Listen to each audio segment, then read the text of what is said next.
Narrative of the life of Frederick Douglass, an American slave, written by himself. Chapter 5. My own treatment while living on Colonel Lloyd's plantation was similar to that of the other slave children. I was not old enough to work in the fields, and as there was little besides field work to do, I had a great deal of leisure time. The most I had to do was to drive the cows home at evening, keep the chickens out of the garden, keep the front yard clean, and run errands for Captain Anthony's daughter, Lucretia Hall. I spent most of my leisure time helping Colonel Lloyd's young son Daniel find birds after he shot them. My connection with Daniel Lloyd was an advantage to me. He became fond of me and protected me. He would not allow the older boys to bother me, and he divided his cakes with me. Captain Anthony seldom whipped me. My greatest sufferings were produced by hunger and cold, especially cold. In the hottest summer and coldest winter, I was kept almost naked. I had no shoes, no stockings, no jacket, no trousers, nothing but a coarse linen shirt which reached to my knees. I had no bed. I would have died from cold, but on the coldest nights, I used to steal a bag that was used for carrying corn to the mill. I would crawl into this bag, then sleep on the cold, damp clay floor with my head inside the bag and my feet out. My feet were sometimes so cracked with the frost that I could lay the pen with which I am now writing in the deep gashes. Our food was coarse cornmeal boiled into mush. It was put into a large wooden trough set down on the ground. The children were then called as though we were pigs, and like pigs we would come to devour the mush. Some ate with their bare hands, some used oyster shells, others a piece of shingle, but none ate with spoons. He that ate fastest got the most, and he that was strongest got the best place at the trough. Few left with their hunger satisfied. I probably was 7 or 8 years old when I left Colonel Lloyd's plantation. I'll never forget the joy with which I learned that Captain Anthony had decided to let me go to Baltimore. There I would live with Hugh Auld, the brother of Captain Anthony's son-in-law, Thomas Auld.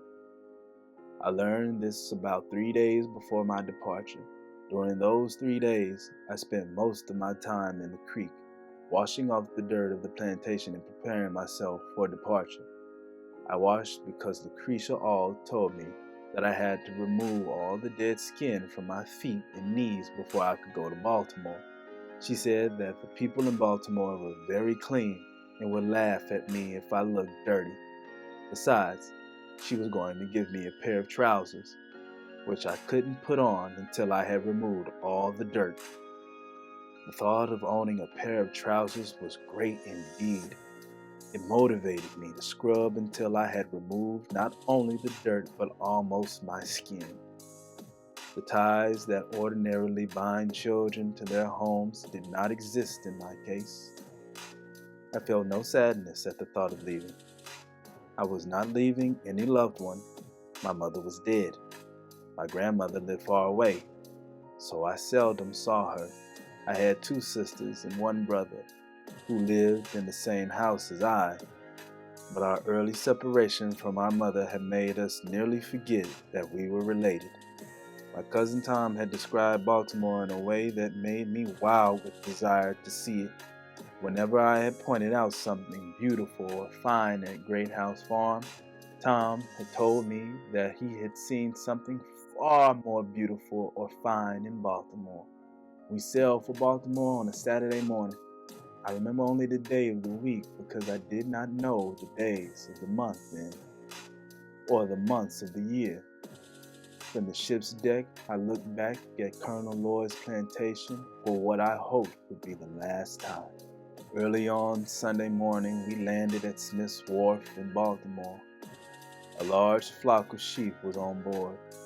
After I helped drive the sheep to a slaughterhouse, a ship hand showed me to my new home. It was on Louisiana Street in the section called Fells Point. Hugh and Sophia all met me at the door with their little son, Thomas. I saw what I never had seen before, a white face beaming with kindness. This was the face of Sophia Ald. Happiness flashed through my soul. Thomas was told that this was his Freddie, and I was told to take care of Thomas. I entered into the duties of my new home in the most cheerful frame of mind. My departure from Colonel Lloyd's plantation was one of the most important events of my life. If it hadn't been for this departure, I might have remained a slave. Instead, I am sitting here at my table, enjoying freedom and the happiness of my own home. Writing this story, going to live in Baltimore laid the foundation for everything that would follow. I have always seen it as the first plain sign of the kindness with which God has treated me and marked my life with so many favors. That I was chosen to go to Baltimore is a remarkable thing. There were a number of slave children that might have been sent in my place, but I was chosen from among them all. I may be called superstitious and even egotistical in seeing this event as an act of God in my favor, but I would be lying to my own soul if I did not state my opinion. For as long as I can remember, I held the deepest belief that slavery would not be able to hold me in its filthy embrace forever. In the darkest hours of my slavery, this spirit of hope stayed with me like a ministering angel. This good spirit was from God, and to Him I offer thanksgiving and praise.